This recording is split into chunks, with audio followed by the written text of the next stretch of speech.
Hi everyone! Ako nga pala si Normie. Pag nasa bahay ako, ayoko lumabas. Pero pag nakalabas naman ako, ayoko naman umuwi. Kaya kung nakaka-relate ka, ay let's go!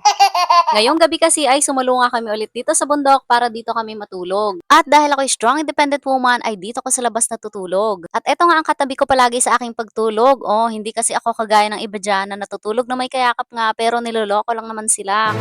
Kasi may niyayakap din naman pala na iba. Ay, sorry. At kinaumagahan nga ay bumangon ako dahil may misyon kasi ako dito na maggamas dito sa paligid ng aming palasyo. Kasi tumataas na yung mga masasamang damo ay mukhang masasakop na nila ang aming kaharian kaya kailangan na natin silang puksain para makapagtanim na naman tayo ng bagong sama ng loob. Ay, sorry. I mean ay bagong mga bulaklak baga. At dito nga ay paspas na ako sa paggagamas pero ang hirap lang talaga kasi sobrang kapal na talaga ng damo. Parang kasing kapal baga ng mukha nung kakilala mong sabi ay magabayad na daw ng utang niya sa katapusan pero parang matatapos na lang ang buhay mo ay wala pa rin siyang planong magbayad. Tapos dito pala ay kumain na muna kami ng umagahan. Ang ulam pala namin dyan ay munggo na may malunggay. Paborito ko kasi yung mga gulay na may sabaw. Anyway, pang mayaman lang naman to na ulam, baka di ka na naman makarelate. O, tingnan niyo naman yung nagamasan ko diyan, malawak-lawak na rin kasi yan ay bago mag-agahan ko sinimulan. O, 'di ba, marami na agad ako nagawa bago pa mag-umagahan. Hindi kagaya niyang katrabaho mo na late na nga pumasok, namang tamad pa. At dahil nga sa pagpapakitang gilas ko din sa paggagamas ay nabasoy na ang aking mata ay tingni pa at namaga na. Pero okay lang yan, kahit magkapantal-pantal pa ako dyan ay okay lang sa akin yan. Basta wag ko lang makita yung mga basoy na yan. O, kasi pag nakita ko yung mga basoy na yan ay iwanan ko talaga yung mga gamasin. Kasi takot ako sa kanila ay syempre may kinakatakutan pa rin ako. Alangan naman lagi nilang akong strong.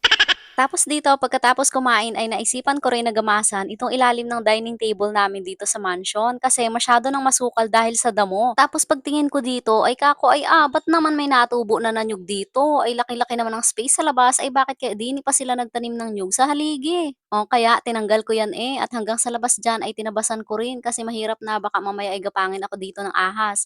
Pero sa bagay, friendly naman na yung mga ahas, yung iba nga ay ka-close mo na pala. Oh, 'di ba? At anong linis na kaagad. Oh, tapos dito pala ay dumating yung organic na unicorn kasi dala niyan yung 2 galon na pinaigib namin. Medyo malayo kasi yung tubig dito sa amin kaya buti na lang may unicorn dito na nauutusan namin magigib. Tapos dito nga ay nag-aya si mother na maligo at maglaba kaya pumunta na kami doon sa tubig ng Bukal ng Buhay. O, tapos after maligo ay bumalik na naman ako doon sa aking trabaho at tinuloy ko yung pagtatanim ng mga bulaklak doon nga sa aking ginamasan. At habang ako'y nagtatanim dito ay pinagsibak naman ako ni mother ng panggatong at mga basa kasi yung mga kahoy na gagamitin para sa organic stove para sa ating pagluluto. Tapos nung natapos na ako sa pagsisibak ay dito naman ako nagtanim sa isang plot ng iba pang bulaklak. Mahilig kasi ako sa flowers kaya gusto ko yung mga tanim na nagbubulaklak. At kinabukasan ay nagising na naman ako na maganda pa rin. Kaya nagsaing na ako dyan. At si mother naman ang nagtuloy ng aking ginagamasan. Tapos, syempre, tumulong na rin ako at tinaniman ko pa ng ibang halaman dyan malapit sa bahay para naman maganda din tingnan. Alangan naman ako lang ang maganda dyan. Tapos dito naman ay itinamba ko na sa kabilang side yung mga damo na pinagamasan. O 'di ba? Anong kisig ano?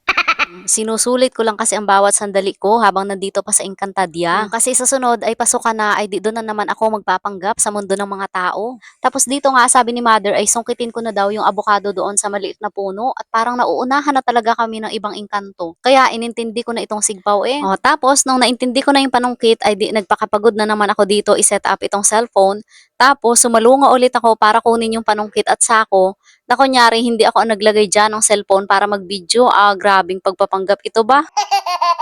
Bale diyan ako manunungkit kasi may puno ng abukado diyan na maliit lang. Oh, marami ang bunga nung nakaraan pero kaunti na lang ngayon. Kasi nga naunahan na kami ng mga engkanto eh. Bali 14 pieces lang yung nakuha ko diyan. Tapos may dalawa pang natira at hindi na kasi abot ng panungkit ko.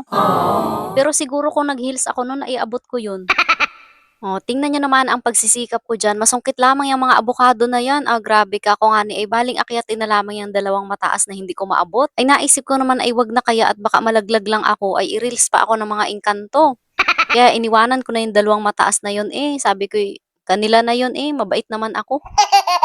At nung natapos naman ako manungkit ay nagpanggap na naman ako diyan na kunyari ay hindi ko alam na may camera. Oh, grabe. 'Di ba ganun yung nagawa ng mga vlogger, no? Hala, pwede na siguro ako mag-vlogger eh. Kasi 'di ba ganun lang pala yun 'no? O tingnan niyo naman ang pagpapakapagod ko diyan. Pero napasubo na kasi ako dito eh, wala na itong atrasan. Grabeng pagpapanggap na talaga ito, harap-harapan eh. At ari na nga ang naganap, pagkatapos ko manungkit ay abaw, pinangating maigi ang aking hita ay tingni at nagkapantal-pantal na. Oh, pero okay lang yan, basta hindi ko nakita yung basoy ay ayos lang yan. At eto na nga yung abokado na nasungkit ko, anong kikinis ay siguro yung naka-rejuve ito. Glass skin masyado eh. At dahil nagutom ako sa mga pinagagawa ko ay nagkape muna ako dyan kahit katanghali ang tapat, tsaka kumain ako nitong pangmalakasang tinapay ng buhay.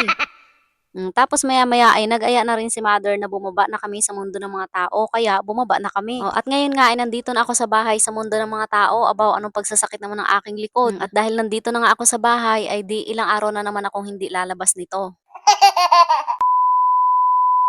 Dahil nga hindi naman karera ang buhay, ay humiga-higa ka lang muna dyan eh. Tingnan mo ko, paduyan-duyan lang dito. Kaya kung gusto mo rin ng ganitong duyan, ay ilalagay ko dyan sa baba yung link nito para makapag-check out ka rin. Kasi maganda yung tela ng duyan na to, hindi siya magaspang at hindi mainit. Kasama na rin pala yung tali dyan na white kapag chineck out nyo to. Kaya i-check out nyo na rin to kasi hindi naman karera ang buhay. Magduyan-duyan ka lang hanggang maisip mo yung mga palpak mong desisyon kaya nahihirapan ka ngayon. Ay, sorry. At least 'di ba nakapagduyan ka, kaya check out mo na 'to, andiyan sa comment section yung link.